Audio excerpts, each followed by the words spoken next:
I've had kind of a crisis. Monday kind of got devoured by locusts. I had to go into work. It turned out to be longer than I thought it was going to be, and got home, had to eat dinner and get caught up on things. So that didn't work out. And then yesterday, the condo, which I thankfully have sold, had a pipe leak, and water was everywhere, and dealing with the contractors all day long, and just a real mess of a thing. So I had to deal with that. So once again, I asked Grok to give me a script for the first 15 minutes of the show, and it's kind of fun. I wish I could do all the things Grok suggests. It's like, and I also, of course, take what it gives me and then modify it to my own taste, because that's how I am. Yes. Style mysterious, urgent, spy thriller narration. A dramatic music sting, quick cuts to stock footage of drone missiles, hackers, your Spyguy logo, and on-screen text for key facts, visuals, green night vision filter for classified feel, shots of your hidden camera detectors, bug finders, and VPN privacy. Wow, that would be really cool if I had any of that. Fade in from black. You are in a dark room. Fedora's shadow over eyes. Green desk lamps. Dramatic spy music swells. That would be really cool if I had any of that. Agent reporting in. This is the Spy Guy. Your eyes and ears in the shadows while the world watches the headlines. We're peeling back the layers of what's really happening in the espionage game. Today, March 25th, 2026. U.S. Israel Operation Iran is in its 26th day. Troops are surging, and cyber spies from Moscow, Tehran, and Beijing are hunting high-value targets on your phone right now. No doubt they are, actually, especially if you have TikTok installed. If you think this doesn't touch your life, think again. Your messages, your location, your privacy, they're all in play. Stay sharp, grab your coffee, or better yet, your RF detector. This is your daily classified briefing. Let's dive in. So, that's kind of fun to read that. I just wish I had all that stuff. But, you know, I'm in the middle of this move, and I'm going to start packing up next week and get rid of all my stuff and get rid of some stuff around here and move in with my associate. I did have some news, so I am planning on, I might have mentioned this before on the channel, but I am planning my worldwide tour. And by worldwide tour, Europe and East Asia. And I got invited, a friend of mine, she's like, oh, you're coming to England? You know, if you really want to stay in England, you can just hang out at my place for a few weeks. I'm like, done and done. If I can avoid some hotels, that's a great way to do it. So hook and channel plug. Before we go dark, hit that subscribe button and ring the bell. You never know when the next big bug sweep video drops. We test the latest spy gear, so you don't have to. Today we're breaking down the hottest intel drops and showing you exactly why you need counter surveillance tools now. Yeah, that'd be great. My counter surveillance tool is gold. And yeah, I watched actually Tucker Carlson had a drop yesterday for a mini documentary on the gold business and on all these podcasters and how scummy it was. So many of them are, and offering big money, and like it was kind of a semi ad for his own gold company where they actually charge you the going rate. For me, I just knew how to arbitrage when I was buying my gold at 1,800 an ounce. I just knew how to arbitrage a little better. I went through a lot of online auction houses. There you can get 10 to 20% if you're lucky on the discount on the price of gold. And there's always your mint, which prices out things for a year in advance. And as gold goes out higher and higher, they have a hard time keeping up their pricing. So when I was buying 1,800 an ounce from the Canadian Mint, I was getting about a 5% discount just on that alone. Of course, now it's worth like over $5,000. So, or maybe it's dropped down to 4,800. So I haven't looked at Tom's report yet. First off, the Iran conflict intel failures and escalation.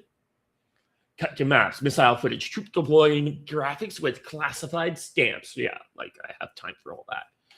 First up, the big one, the U.S.-Israeli campaign against Iran's nuclear program has hit day 26. I don't really think it's about the nukes. I think it was more about the missiles. Pentagon sources confirm up to 3,000 additional paratroopers from the 82nd Airborne are heading to the Middle East, joining the 50,000 troops already there. Remember, the 50,000 troops already there are sailors and airmen. They're not, it's a naval task force, so there's not a lot of actual ground forces available deployment.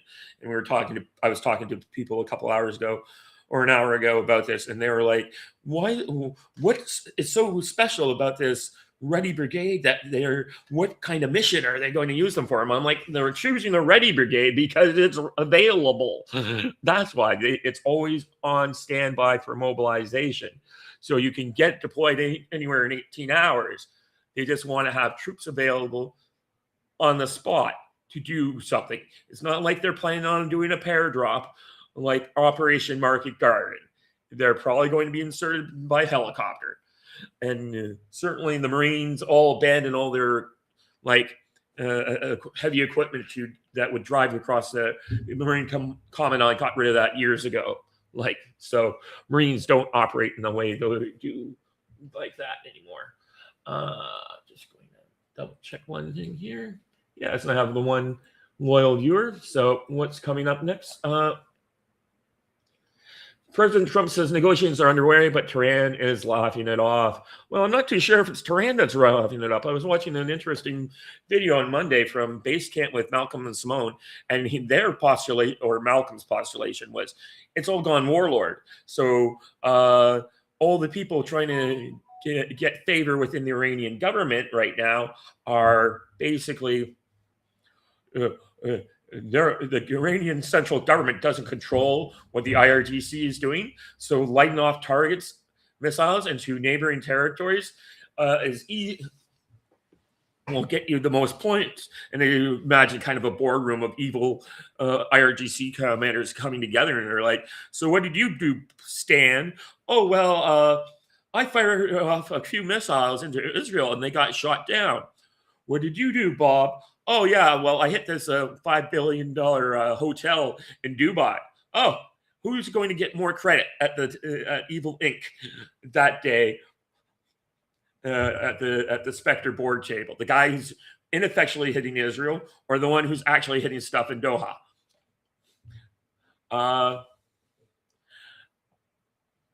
Saying that Iran's military says the U.S. is negotiating with itself. They also postulated one reason Trump doesn't want to go around saying who he's negotiating with is because someone's going to try to bump off those guys if they're negotiating with, if they're not available around. So if you go around saying I'm negotiating with this guy in secret, the IRGC finds out where that guy is, goes and kills him, and suddenly Trump doesn't have anyone to negotiate with, right?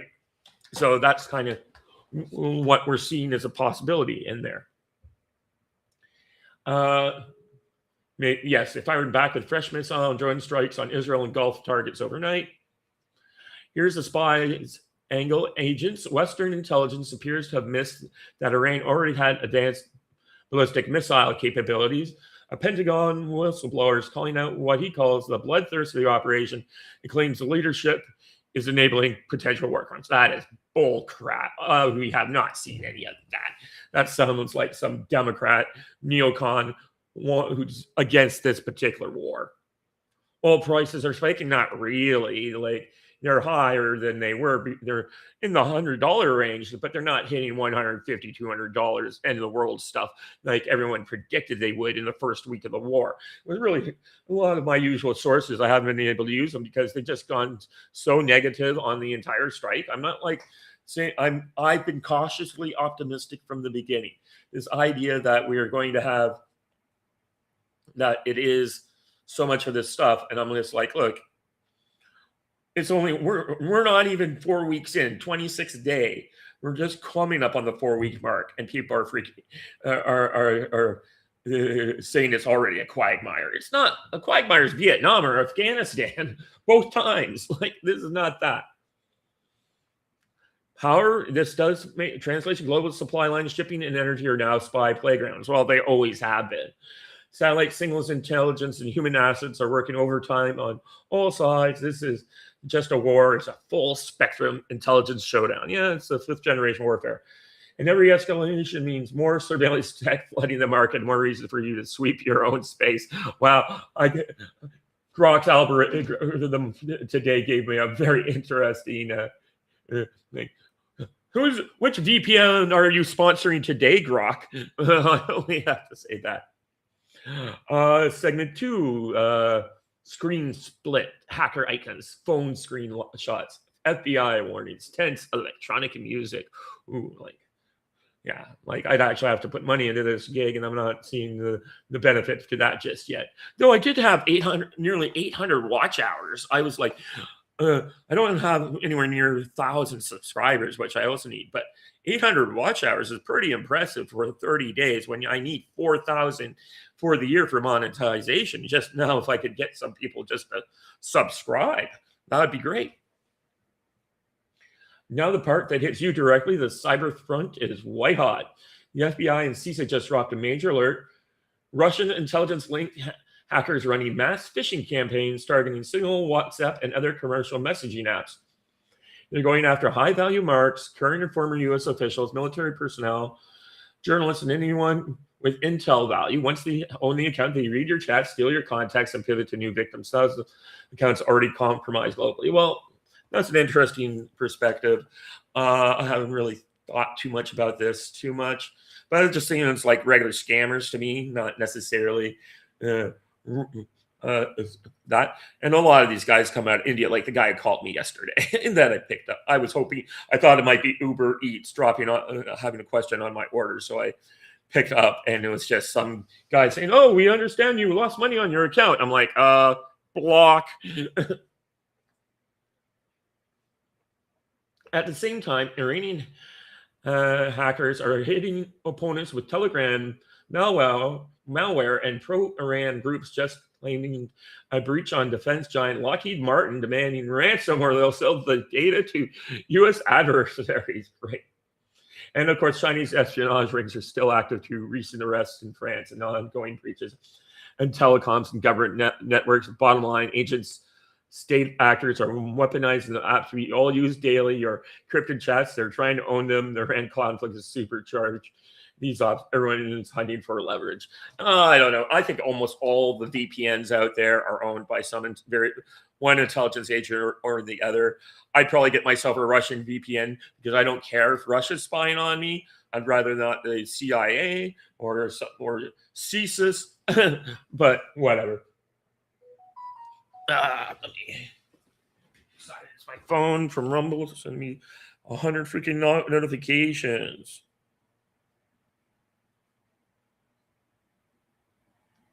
Sorry about that. So where is it? Oh, segment 3, what this means for you and gear recommendations. Cut to your product table. God, I don't sell this stuff, Grok. I need more. Okay. So what you do when the spies are this aggressive? Use a reputable VPN on every device, enable QF everywhere, and never click suspicious links, but that's table stakes.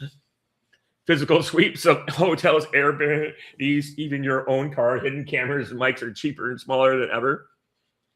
The spy hidden camera. Grok's just like completely missed the boat on today's show. I'll be more careful with my prompt next time. That's kind of fun. Oh. Our upgraded RF signal detector catches live transmissions from GPS trackers and wireless bugs, perfect for traveling while tensions are high. Oh, and Faraday bags and privacy pouches. That's actually interesting. I'm watching O'Keefe Media Group yesterday, and he was definitely sponsoring that on his show, and he actually hates them. This stuff isn't paranoia. It's preparation with wars, hacks, and surveillance exploding. Your privacy is your first line of defense. And then the final, back to your desk. Music fades to motivational spy theme. That's the latest from the Shadows Agents. Iran situation is fluid. More troops, more strikes, more cyber ops. Stay informed, stay protected. Drop your questions and comments. Spy don't do that here, Grok. This is supposed to be I'll have to you would think after using them 5 times for shows so far, I would get him to or get Grok. I know it's a computer. I call him. You think I'd get Grok to figure out that I'm trying to do this from a Mearsheimer realist perspective, but I'll have to be careful for tomorrow. That's a good idea. I didn't think about that. The search engine optimization.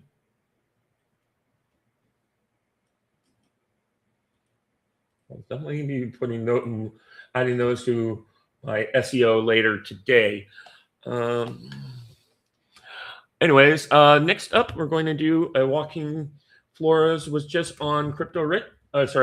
Rich Does Politics, who is often the guy I've been going to right now to get his do commentary on what's going on there. He had a very interesting show with Joaquin Flores, and I wanted to talk about it because it has a lot of stuff about what's going on in the world, why this world is a different place than it used to be. So, let's start up. And as usual, the first thing to do is do a like on them. And the war between the US, Israel, and Iran still rages. And it's really hard to work out what is going on because Donald Trump will say 10 different things in the space of 10 minutes. Which one is real? That's what we're going to talk about in this video. Hey, Joaquin, thank you so much for making yourself available. How's it going, Rich? Good to see you. Oh, crap. Wednesday, the 25th of March, and the war between the US and Trumps, but those are the other parties.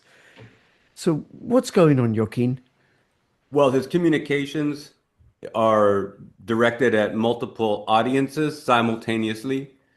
So we live in a new digital media era. And from a intelligence perspective, you can understand what he's trying to do if you unpack it a little bit. Yeah, this is what the kind of thing I wanted to bring out. I wasn't too sure I was going to use necessarily Joaquin stuff. I'm normally like the Blaine Holt guy, but this guy, his perspective on this is interesting. The fact that he's going to explain how it used to work and how it works now. And I think we'll try to do that in a minute. In old media, television, news, and concepts were linear. A politician, a candidate, a leader might have one position, and then there was a limited number of media outlets, and they would report on that position. And then you had these things called news cycles that you would have, like Friday, maybe something that you wanted buried in the news cycle, you would report on Friday. You still get that with markets, but not so much with news cycles in the same old way. Then the next Monday, if they had to pivot and like change where they're going, they might roll that out on a Monday and then see how that plays out by mid-Wednesday, Thursday. And they could also morph and change their line to match what's going on in the public. But you see, there was a more narrow opinion set in the public because it was being directed and manufactured by a more narrow set of media outlets. So that's the old media model. You may recall. Yeah, this really kind of broke down with the invention, like the final creation of the digital data space with Twitter, Facebook, and other things. I don't really use Facebook much for anything other than messaging these days because I realized it was designed to piss me off. But I watched the documentary about that, and it's just like, oh, okay. So I just use it as a messaging system for friends and family. I was talking to a guy I know about using his house in Italy, and yeah, that's what I messaged him about last night. Maybe seeing advertised type clips or viralized clips from the old Joe Rogan Experience show. And it would be Joe Rogan talking about one subject with a guest, and he would seem like they would clip him expressing a certain perspective. And then that would kind of target towards a certain demographic. Now, few people watch the whole 3-hour episode. I mean, there are diehard fans, but most people watch clips. That's the attention span ecosystem that we're in. TikTok, Instagram, 30-second, 1 minute long, at best, Joe Rogan clips. And in those clips, he would say one thing. But another clip from the same episode, he would actually contradict himself. Or in the clip that they showed, he was like paraphrasing someone else's opinion. And it might be something controversial, but in the show, he would, give qualifiers and, he would be clear to distance himself from that more, stark or controversial opinion, if you will. So those are nonlinear and they recycle, and people can see that clip a day later, a week later. They can pull it out from the archives a year into the future and say, no, that's what Joe Rogan said about, the lockdowns or whatever at the time. But if you actually had watched the whole show, you would see him say like 10 or 20 different things that were maybe mutually contradictory over the course of a single episode with a guest. So that was, I think, pioneering and understanding the dyslexia, if you will, of contemporary digital media and in the post-internet 2.0 sphere of things. And yeah, no, reminds me, I was watching a couple friends of mine who were much bigger YouTubers than I am, and they had on, they were talking about some stuff about how YouTube Shorts are really killing in their business, and though their long form content just doesn't make as much money as it used to. So it's kind of crazy like that. And Trump is absolutely weaponizing this approach in his communication. So they're directed at different demographics, like people that are very pro-Israel, and like Trump is seen as a very pro-Israel candidate, both among supporters who are pro-Israel and detractors. And those clips can be aimed at them, both as critical and as evidence of a good thing, depending on who watches it.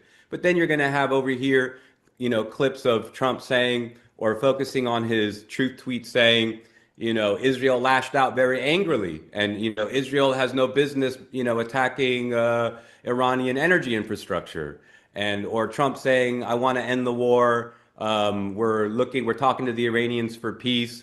Then you have him in another clip from the same day, from the same talk, saying, I don't need an end to the war, I don't need the Strait of Hormuz, I don't need allies. In the same clip 5 minutes later, we hope the allies join in. If they know what's best for them, they'll do the thing. And it's like, what? You're right. So because you're watching the whole thing, like you're like in 1 or 5% of the population that actually follows news. Like if you watch your podcast, if you watch Rich, then you are in an elite category of information warriors. And well, I'm happy to be in an elite category for something around here.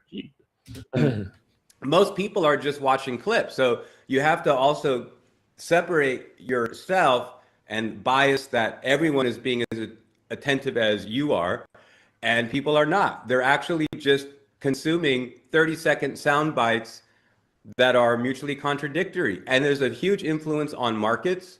There's obviously a huge gas crunch. Where's the price of oil today? It's got to be climbing and climbing. But then he says things like, oh, we're looking at de-escalating. We're not going to attack this. We're looking, maybe there's a 15-point peace plan, floated out of Pakistan via Israel's Channel 12 earlier today. Like, take that right with a grain of salt. Unrealistic from an Iranian perspective. They're not the ones asking for a ceasefire. Kind of like Zelensky in Ukraine. It's like the Russians don't need to entertain ceasefire proposals that don't fit with their war objectives because they're not the ones asking for a ceasefire. Ukrainians are. So likewise, what typically happens is Israel wants a ceasefire and they have a way to massage it through different vehicles, diplomatic and otherwise. So it doesn't sound like they're the ones that are tapping out. But Iran is getting hit, but they can take way more than Israel can. Right. They're different types of populations. They have different mindsets. So, okay, before we move on to what's actually happening, the way that Trump communicates, and by the way, thank you. And thank you to all the elite information warriors that are watching this channel. If you're an elite information warrior, let us know in the comments. I am an elite information warrior. That's right. Or if you're not, let us know that you're not an elite information warrior. What are you doing here? Please stay a while. That's right. Okay. Then how to figure out what Trump really means? What happens if a particular group get a communication that isn't for them? Mm-hmm. Right? And then why does he do it? Is it to throw people off kilter? Is he a narcissist and off his trolley and he doesn't know what he's doing because he hasn't got a plan? And I can tell you one thing: the military has a lot of plans. They do a lot of planning in the military. This has been gamed.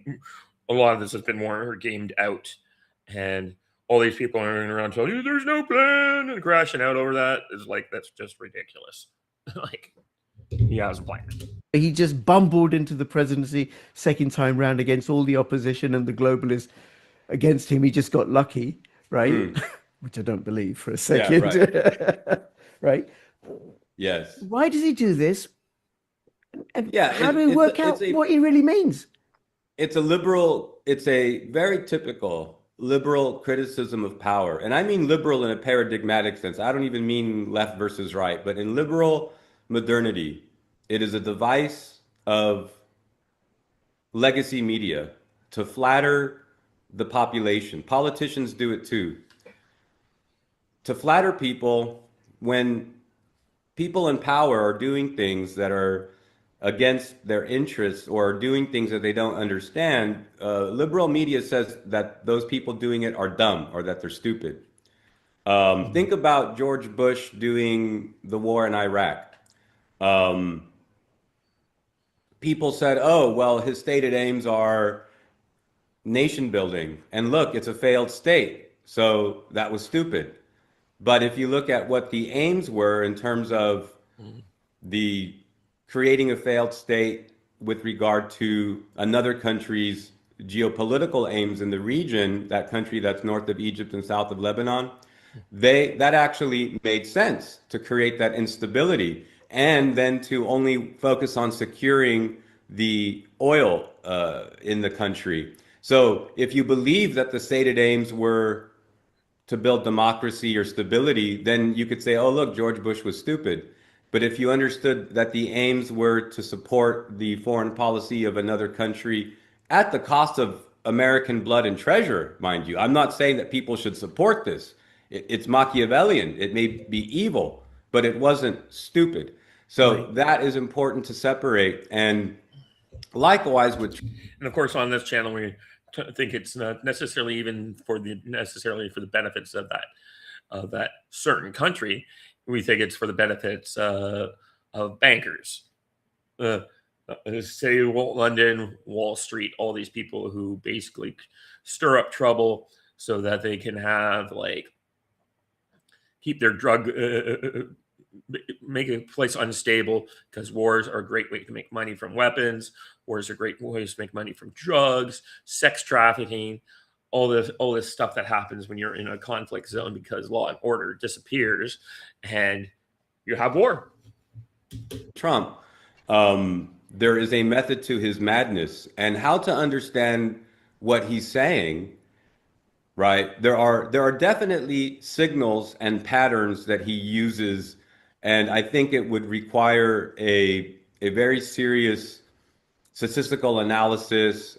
Today with AI would probably be easier for a smaller team to work on that. But the point is that if you and I can have a conversation and sketch out what that would look like, then there's no doubt that intelligence agencies of all many countries in the world that have huge budgets to do that are doing just that. So this is why Trump actually has such a high level of reliability and respect with world leaders. That's why XJP in China or Putin in Russia and many others actually know that he's very consistent with the things that he does, and they understand how to read his language. And that's very different from what's targeted at mass populations.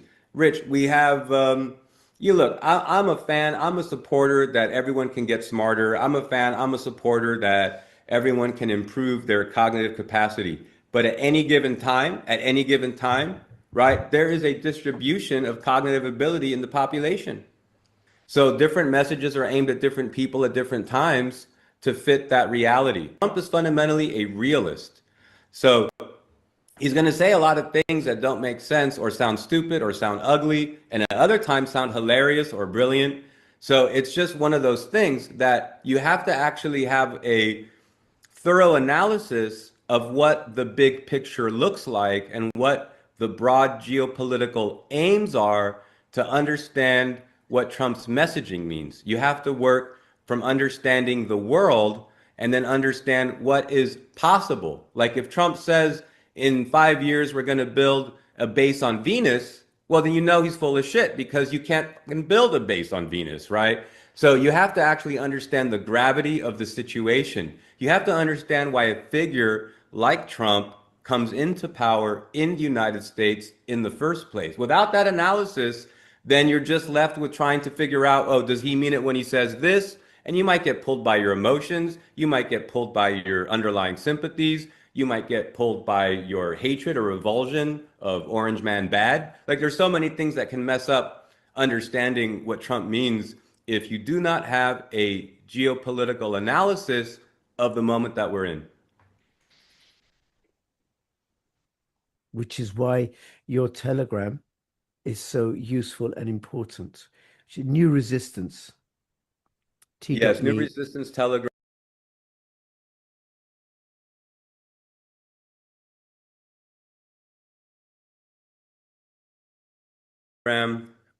Collating a lot of stories from around world news, occasionally commenting when something is a receipt, confirmation, proof of a forecast, or evidence of a dynamic that we previously explained. And the reason I do it is to let all the followers know, 25, 26,000 people know what I'm looking at. So even though these things you can find on the Telegraph or the New York Times or global news, Iranian news, Russian news, etc., lets people know that I'm looking at it. So when I'm doing my live stream a few times a week on my channel, that they know that these are the things on my radar screen. Mm. And in the Green Star chat, people bring things to my attention. So it actually, I have a community that supports my work that are very good at finding these sometimes hard to find stories or left behind or forgotten or just didn't get on the radar screen. And we catch it and I think about it. And every single piece of news I put on the channel, I'm thinking about. Yeah, yeah, that's very good. And like I said earlier, I read your posts every single day because it does illuminate something. It's really smart analysis in my opinion, right? And of course, I'm going to say that while Joaquin's here, I'm talking for the Very guy, kind of you. No, I right? appreciate that. Yeah. But I didn't know I was going to say this, but I'm going to say this. It kind of the way that you work kind of reminds me the way that I work as a social worker. So consider this: you and I, we're both presented with something. With me, it's through direct conversations with parents and children, and the school and the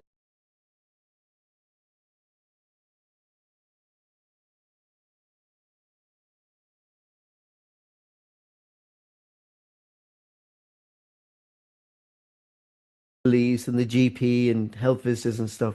With you, it'll be through mediated through the media, speeches that people give, reports and articles about what people have said, actions they've taken. And then I think what you and I both do is look for inconsistencies and anomalies, things that don't make sense. If, for example, I'm looking at the issue of, say, domestic abuse in a household, and then the mum keeps turning up in hospital with unexplained injuries, but everything else looks great, but that's inconsistent. That's an anomaly. And then taking it to the Iran Israel, that if the UK has been gung ho, shoulder to shoulder with every single Middle East misadventure since I've been an adult, but not this one. That's an anomaly. And then what I think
think people do is they just disregard that because it doesn't fit their confirmation bias or whatever, versus going in deeper.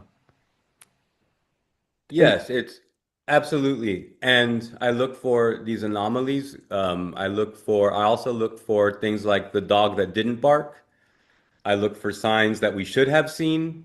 If something were happening, there would be corollary signs. And if those signs do not appear, then that's also evidence that in the first instance, the thing is not happening.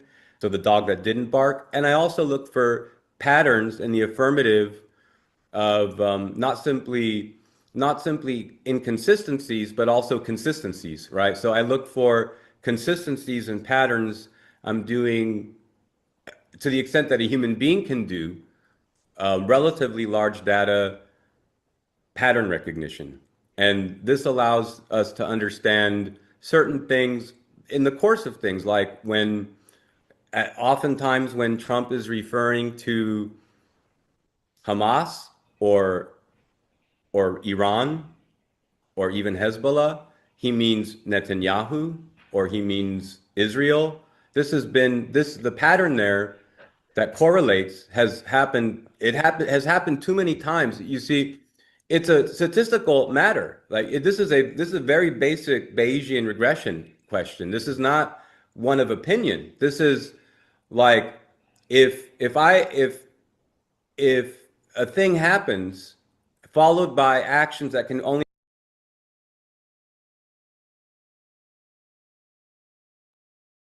And of course, I had it on mute. Oh, Carrie, thanks for saying hello. And I just realized a bunch of my commentary was on mute. Oh, man. I'm like, oh, crap. But basically, yeah, like I was saying that, John Bolton and all these other people that are out there are against this war. That should be a sign that something is up. There's something different. When I was arguing with a guy earlier today in a Zoom chat, and he was talking about, like, you see, Mattis is against this war, and I'm like, Mattis is the guy who lied to Trump when he tried to take the troops out of Syria. Why is he against the war? Why is all these people who are usually pro-war for everyone? Like, we were sharing memes on a Discord group that on the first night of the war or day of the war, and it was like John McCain has a giant erection from beyond the grave, and the other one was John Bolton has the largest erection in his life, or something like that, and had to go to the ER because he's had an erection for longer than 4 hours. Stuff like that. And then they're all coming out against this war. And it's like, that's weird. So what is going on here? So like the two of them are looking for anomalies. Those are big anomalies that we should be worried about looking at. So Only be explained by that switch up 5 times, 10 times, 20 times, right? Not in a row, but still too many times for that not to be a pattern.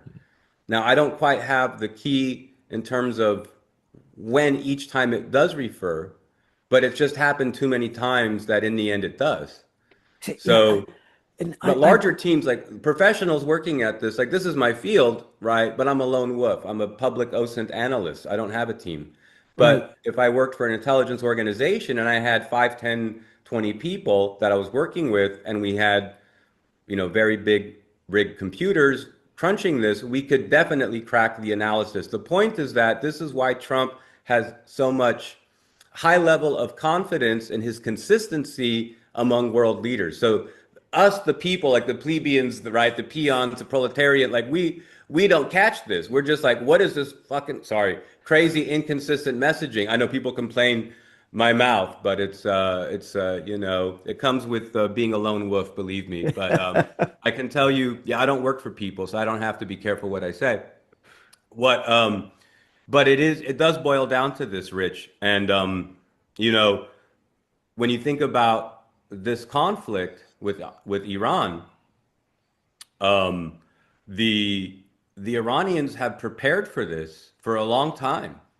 And I had been saying on my live stream, on my channel, in my writings at SCF, that the Iranians are an ancient and highly strategic culture, highly, high IQ, right?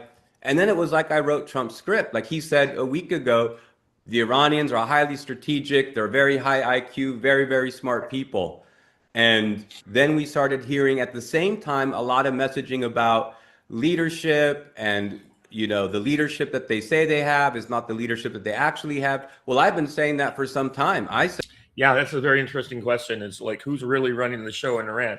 Is it a public face that we see? Are the Ayatollahs running it? A lot of people I've seen have speculated that IRGC is really running the show. Basically, basically the IRGC are running the show and have guns to the heads of the IMM or the Ayatollahs. And of course, Jokin's going to give us a very different perspective on this kind of argument. Like, said, hey, we can talk about decapitation strikes, but the Iranians understood that Israel was capable of decapitation strikes after what we saw, for example, with their strikes on Hezbollah in Lebanon. So why would their actual leadership be who they say to the public their leadership is? I mean, if they had a very highly important cleric, right, who was also the head of their religious sect, so to speak, right? We're talking about 12er Shiism, and you have this very, very significant, very important aspect of their theology of the hidden imam, right? You have the question of minor occultation and later major occultation. So this is a conversation that Larijani had with Ali Hosseini Khamenei before February 28th. This would have been on or about February 26th. And Larijani, who we don't know his fate, like the Iranians say that he was killed in a strike. The Israelis, of course, are happy and boisterous and proud to brag, yes, we killed him in a strike.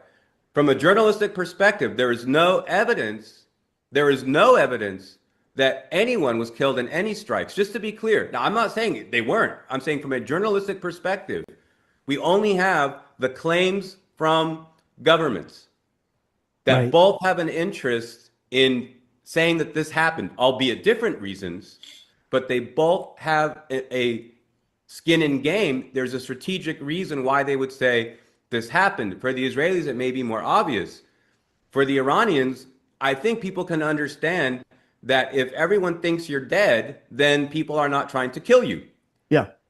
And also, if you're not telling people who's really in charge, then they can strike the guy with the most holy looking robes, or they can strike the guy with the most buttons, you know, and pins on his jacket. But that doesn't actually tell you, right? And there's this tradition of occulted leadership, and Larijani and the father, Ali Hosseini Khamenei, actually had this conversation about, should we go into hiding? And they talked about, this is what was leaked out of Tasnim, this is Persian media. So Tasnim and Fars both ran stories talking about the last conversation between Larijani and Khamenei Sr. And Khamenei says, no, we shouldn't go into hiding, because when the 12th Imam was a child and went into hiding at the age of 5, this was because the Abbasids were too powerful and Iran didn't have an army and so forth, and there was no way for us to win. And so they have their boilerplate reasons so that people don't think whatever they're thinking, but they're the ones that introduced this. I didn't say out of nowhere, hey, maybe the leadership is in hiding. Now, I don't know what's the fate of anybody. I'm just saying no one can say with certainty.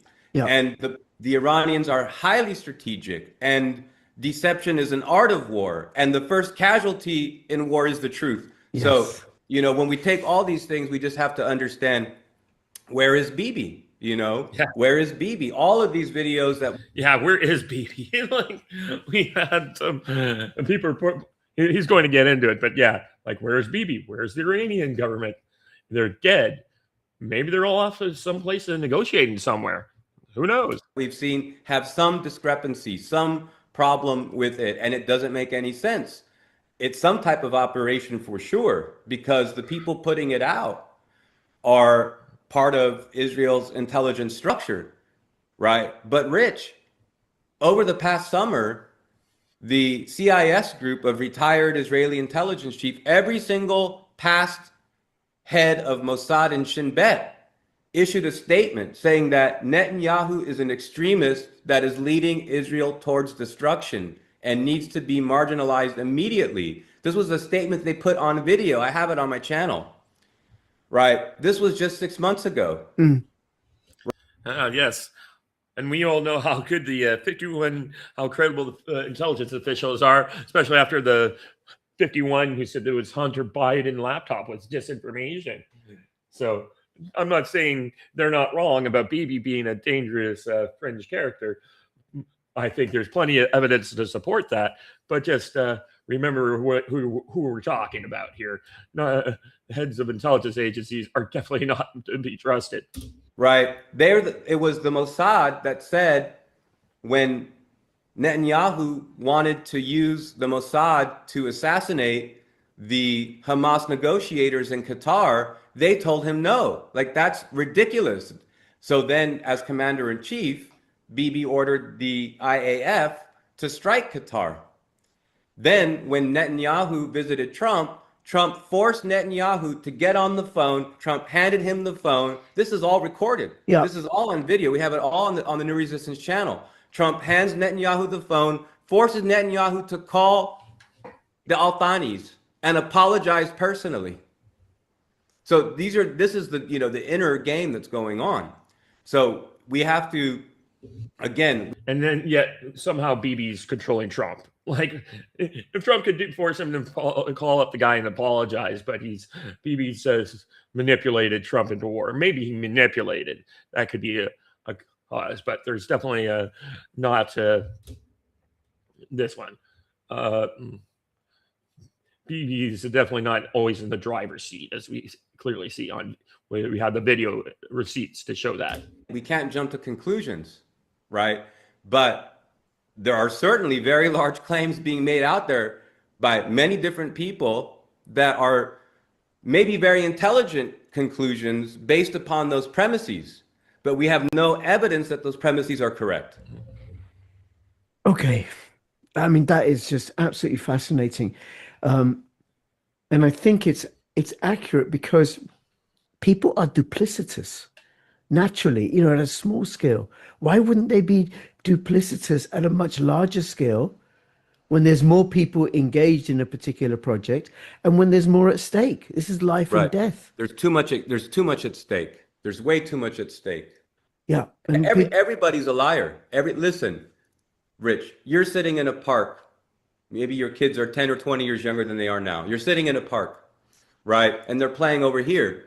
A madman with a knife runs up to you and says, "Where are the kids at?"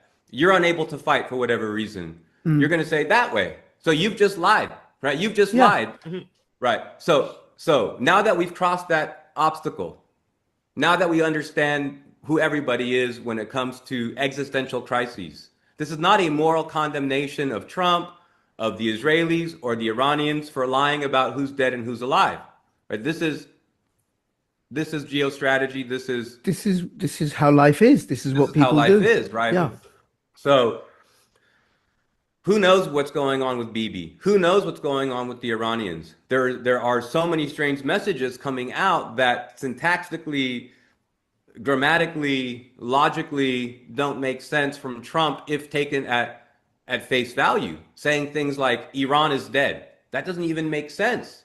But he's saying those things after we've been telegraphing, like actually on your show, things like sometimes Iran means Netanyahu. Well, that would make more sense. I'm not saying that Bibi's dead or alive or anything. I'm saying that journalistically and from an intelligence perspective, all of the proof of life pieces that he has put out have had some problematic digital AI anomaly in it that characterizes the whole thing. And why is it so difficult for him just to get on a plane, except that it's in Germany, but why can't he get on that plane and go to DC and meet with Trump? I think maybe that will happen next. And who knows if, maybe that's, oh, he's alive or whatever. Who knows? I don't know. But it's very strange that after the big Iranian strike on Dimona. We wrote on the Telegram channel, now Bibi's going to have to show up there. And hours later, he shows up there. This was a hilarious thing. This is what we're talking about forecasting. I'm not telling Bibi what to do. I'm doing forecasting of events, right? He said, you're not his advisor then. I'm not his advisor, not intentionally anyway. And then he shows up there, supposedly, right? But he's standing in a crowd in front of a building that's been struck by Iranian missiles. There's a woman holding her phone. I saw that, yeah. Right? And the guy that's in front of her is there, but then it's just empty on either side. There's no Bibi, there's no crowd of people standing around Bibi. Yeah. So it's like, is this a composite? Is this, like the old Lucas or green screen, or the front is real. It's like Sergei Eisenstein's composite type of filmmaking, right? So what's going on? I don't know. I'm just saying that it's not just, the fact is that millions of people across X and Twitter are spotting these anomalies. Yeah. That's the fact. Okay, that's not my opinion, right? These are anomalies. Now, what to make of that is not anyone's guess, and some opinions are better than others, but I'll introduce this to you. They're so obvious, Rich, and they're coming through Mossad. So if we put together some pieces to sketch out one possibility of several, granted, right? But since those have to be vetted, they're being put out by Israeli intelligence. Are you telling me that Israeli intelligence can't see that the product that they're putting out has these really problematic AI and digital anomalies that suggest that very strongly the thing is fake? Mm-hmm. Mm-hmm. So who is putting that out within the Mossad? Let me ask you another question another way. Do you think that any or all of the former heads of Mossad and Shin Bet that have signed a statement saying and gone public in video saying that Netanyahu is an extremist that is leading Israel to destruction, do you think that any or all of them, take your pick, have any contacts with the guys that they led for decades or years in their divisions, departments in the Shin Bet or the Mossad? Yeah. Is there any such thing as a former head of Mossad? And is there any such thing as a former Shin Bet agent or officer? I don't know. Answer. Yeah, definitely. There's definitely former people who weren't there for very long that definitely are not really there. Larry Johnson is a good example. He only worked like CIA for 6 years. I mean, he got out pretty early, so I don't really consider him like, once CIA, always CIA. There's definitely people who are not that in that space. But yeah, there's nothing like, there's a lot of interesting people out there. John Kiriakou definitely would say, even though he hates the CIA now, definitely still likes, would I consider definitely he's in CIA, or once CIA, always CIA, even though he hates most of the people there, or not most of the people there, but he hates what the agency did to his life, right? So there are but someone like Larry Johnson, I don't consider CIA in that regard. He went into private contracting for the military. So to these questions, but I think we can get an idea of what I'm saying. Yeah, and how human beings operate. That work in such a close knit, yes, I suppose, agency. Then of course you create and maintain personal contact, especially because they'll be useful. So what type of message are they putting out, and why? So these are just interesting questions. Again, until we see a real definitive change in Israeli policy that comport with that. However, and again, I would say to people who there's so much disinformation and professional bots in comment sections on YouTube that they're going to lead people astray. But why I cited the opinion in my analysis piece for the public and in my words on platforms like yourself, that John Kiriakou has a higher degree of credibility than not, is that he served time in the United States for blowing the whistle on torture at Abu Ghraib. That's the mistake there. He did not blow the torture or Abu Ghraib. That's a completely separate matter than Abu Ghraib was the U.S. Army rogue actors doing torture there at a prison. That's a completely different thing than the CIA program that John Kiriakou revealed. So that's the enhanced interrogation techniques where it's done like by professional torturers who did get any information. Abu Ghraib is more of a, we don't like these prisoners, so we can mistreat them and treat them like dirt and torture them and make them live in hellish locations. So Joachim's getting two different stories going there. And Rumsfeld later admitted his biggest regret as defense secretary was not resigning for that. He offered his resignation multiple times to thing, because he says the whole point of a cabinet secretary is to take the hit for the president. So the country needed someone to blame. It happened on my watch. I didn't authorize it, but it happened on my watch. I should fall on my sword for the president so he doesn't get done this. So the country needed someone to blame, and I was the person that should have been fired. Like, that was his look at the situation. And he was right. Yeah. Okay. Like, he was in prison for several years. Okay. So it's like, oh, he's CIA.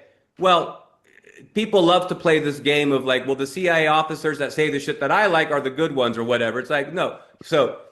But he did time for blowing the whistle. Now, is that a psyop? Did he not really do time?